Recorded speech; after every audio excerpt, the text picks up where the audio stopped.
Apolline de Malherbe. Il est 7h40 sur RMC. L'invité du jour. Bonjour Clémence Guettet. Bonjour. Merci d'être dans ce studio. Vous êtes la députée de la France Insoumise du Val-de-Marne. On va revenir sur le financement des retraites et votre réaction aux propos de Michaël Zemmour, l'économiste, qui était dans ce même studio il y a 2 jours. Mais d'abord, ce qui s'est passé hier soir, Emmanuel Macron a été sifflé au moment du concert organisé à la Tour Eiffel, qui est un concert pour le climat.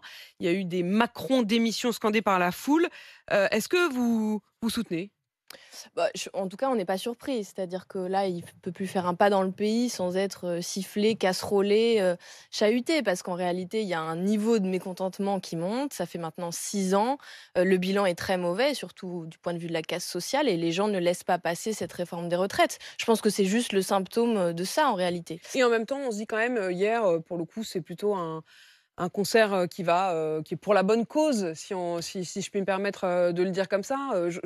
C'est difficile de se dire, est-ce qu'il faut le huer à chaque prise de parole, à chaque sortie publique, y compris sur des causes que le public qui était là partageait avec lui, honnêtement. Oui, mais du coup, c'est pas le sujet, en fait. Mais les Français sont un peuple politisé, voilà. Ils savent exactement ce que le président de la République a à son actif. En l'occurrence, je pense que c'est vraiment sur cette question de la réforme des retraites. En effet, c'est pas sur le concert en particulier.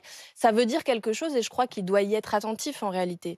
Il y a aussi une forme de mépris, d'arrogance, d'enfermement et d'isolement qui lui est reprochée par les gens et l'impopularité principalement de cette réforme, de ce qui fait en défaveur du peuple. La réforme, on va y revenir, mais encore un mot sur les combats écologistes, les soulèvements de la terre. Cette association, ce groupement d'associations a donc été officiellement dissous.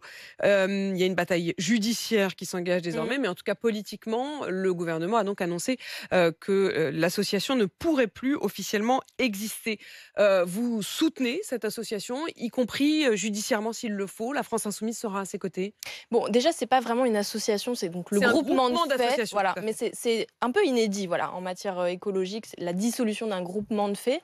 Nous, on soutient les soulèvements de la terre parce qu'on pense que c'est un mouvement bien plus vaste en réalité que ce qui est visé par cette procédure. C'est 100 000 personnes qui se reconnaissent dans ce mouvement-là, 180 groupes locaux, et ce sont des gens, bien plus largement d'ailleurs, qui s'opposent à des grands projets inutiles, qui veulent de l'écologie, des vraies décisions, qui ont conscience de l'urgence climatique. Donc c'est ça qu'on soutient, nous. Si opposer, ça, je veux dire, libre à chacun, détruire, est-ce que ça vous soutenez ? Non, les destructions et les violences, on ne soutient pas. On l'a toujours dit, ce ne sont pas nos modes d'action. C'est la marque de fabrique de Soulèvement de la Terre, c'est de dire aussi qu'ils estiment qu'il y a une forme de légitimité à, par exemple, Sainte-Soline. Non. À Sainte-Soline, il n'y avait pas que des personnes violentes. J'y étais, je peux vous assurer que largement, c'était pacifique, c'était joyeux, c'était des familles. Autour de moi, il y avait des enfants, il y avait des personnes à mobilité réduite.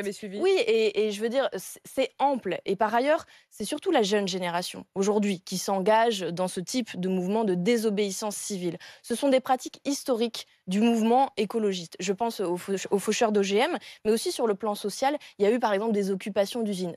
Tout ça, c'est de la désobéissance. Ça n'est pas de la violence. Et donc, il y a toujours eu une cohabitation, un accompagnement de l'État, un encadrement. La question du légal et de l'illégal, c'est-à-dire que vous soutenez des démarches, y compris illégales, de désobéissance. Oui, et il y a la question de la légalité, de la légitimité. Et ce que je pense, c'est qu'il faut une réponse politique. C'est qu'il faut des mesures. Il faut que les gens comprennent que c'est pris en compte par le gouvernement. Et aujourd'hui, les gens ont compris qu'il ne se passe rien, que le gouvernement ne fait rien. Voilà, on a industrie verte, en fait, c'est toutes les industries qui vont être pérennisées. La loi de programmation énergie-climat qui remet du nucléaire. Il y a une opposition à ça. Et le Lyon-Turin en particulier, c'était ce week-end, c'est un grand projet inutile. 1500 hectares de terres artificialisées, 260 km de galeries, l'équivalent de 6 pyramides de Khéops qui sont excavées de la montagne. C'est un projet d'un autre temps, en fait. Il y a une vingtaine de sources d'eau qui sont taries à côté, dans les communes à côté, alors qu'on manque d'eau.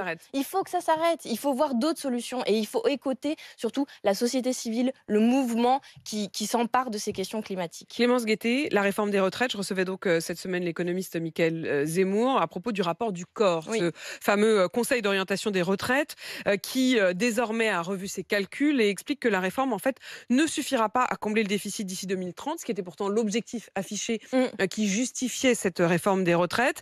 Sauf que d'après l'économiste, c'est encore pire, puisque lui, il estime qu'il y a une des raisons qu'il n'y ait pas juste l'évolution de cette loi ou l'évolution des déficits, c'est qu'il y aurait eu une erreur manifeste de calcul de la part du gouvernement qui aurait compté 2 fois Oui.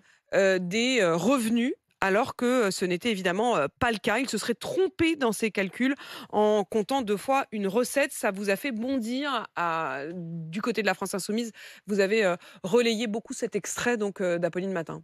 Oui, déjà, donc c'est un travail qui est mené par des économistes sérieux, Michael Zemmour notamment, et qui est indispensable pour éclairer ce débat, parce qu'il y a quand même eu une Après, série de mensonges. Michael Zemmour est très sérieux et qu'il est tout à fait reconnu comme Spécialiste économiste. des retraites. Mais il n'est pas juste économiste. Il a aussi soutenu la France Insoumise. C'est-à-dire qu'au moment de Oui, des mais comme dernières beaucoup élections d'économistes législatives, néolibéraux qui viennent sur les plateaux pour donner tout à leur fait, mais vision des choses. on le dit pareillement. Ce que Tout je veux à dire, c'est fait. que c'est un économiste qui est engagé et il avait signé un appel dans le journal du dimanche juste avant les élections législatives en faveur de la France Insoumise. C'est un économiste qui travaille avec d'autres et qui fait un travail extrêmement sérieux sur la question des retraites. En gros, ils ont compté 2 fois les cotisations supplémentaires qui viennent du fait que les gens vont travailler 2 ans de plus.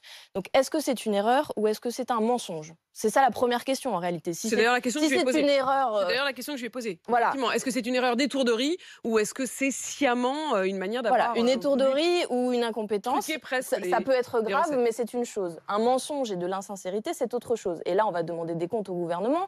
Qu'est-ce parce que vous allez faire? On va poser des questions au gouvernement, vraisemblablement dans les questions au gouvernement, mais je veux dire, on va demander des comptes, parce que si jamais les choses sont truquées, c'est grave. Après, je reviens à cette question d'erreur de calcul. En réalité, c'est pas fondamental. On a passé notre temps à le dire. Ce déficit prétendument attendu, il n'est pas très grave, il est maîtrisé. Ce sont que quelques milliards, et c'est peu dans le volume du système des retraites. C'est le gouvernement, et vous l'avez dit dans votre question, qui en a fait un totem de cette question. Il disait, on va faire cette réforme parce que c'est obligatoire, parce que sinon c'est incontrôlable. Notre système des retraites court à sa perte. Ce qu'on voit là, c'est que le déficit n'est pas maîtrisé avec cette réforme, donc elle était inutile sur le plan budgétaire, qu'il y avait autre chose à faire, et on avait pendant des heures montré des solutions de financement alternatifs, et que par ailleurs, on voit également que les problèmes qui sont posés aujourd'hui au système de retraite ne sont pas réglés. C'est ce que montre aussi ce rapport du corps. Il montre que par exemple la question des inégalités entre les pensions des femmes et des hommes n'est absolument pas réglée et va continuer de s'aggraver, que le niveau de précarité des gens qui sont à la retraite va largement se détériorer à horizon 2070. Ça veut dire que ce nouvel âge de la vie Ça veut qu'est dire que vous allez la pouvoir retraite... rouvrir ce débat, vous pensez? Ou la réalité, c'est quand même que même les dernières mobilisations dans la rue, il y avait évidemment beaucoup moins de monde. Vous avez peiné à réussir à remobiliser. Et puis finalement, cette fameuse proposition de loi Lyotte, sur laquelle vous fondiez beaucoup d'espoir, n'a pas pu non plus aboutir.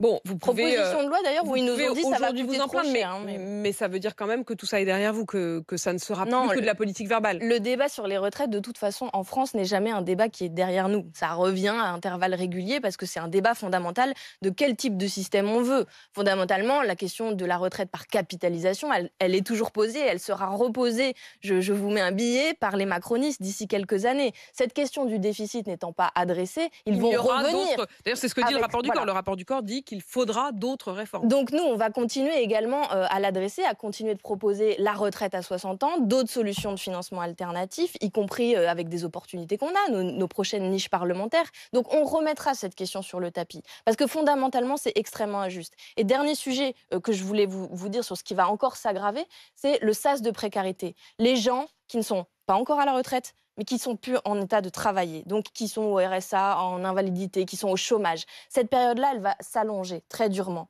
Et donc, très vraisemblablement, l'espérance de vie en bonne santé va se dégrader dans notre pays. C'est pour ça que c'est un sujet si grave. C'est que ça va mettre plein de gens dans des situations de précarité et de mal-être social, voilà, de manière très importante. Que vous rouvrez, vous estimez en tout cas que tout cela n'est pas derrière nous. Clémence Guettet, merci d'être venue dans ce studio. Je rappelle que vous êtes la députée de la France Insoumise du Val-de-Marne. Il est 7h49.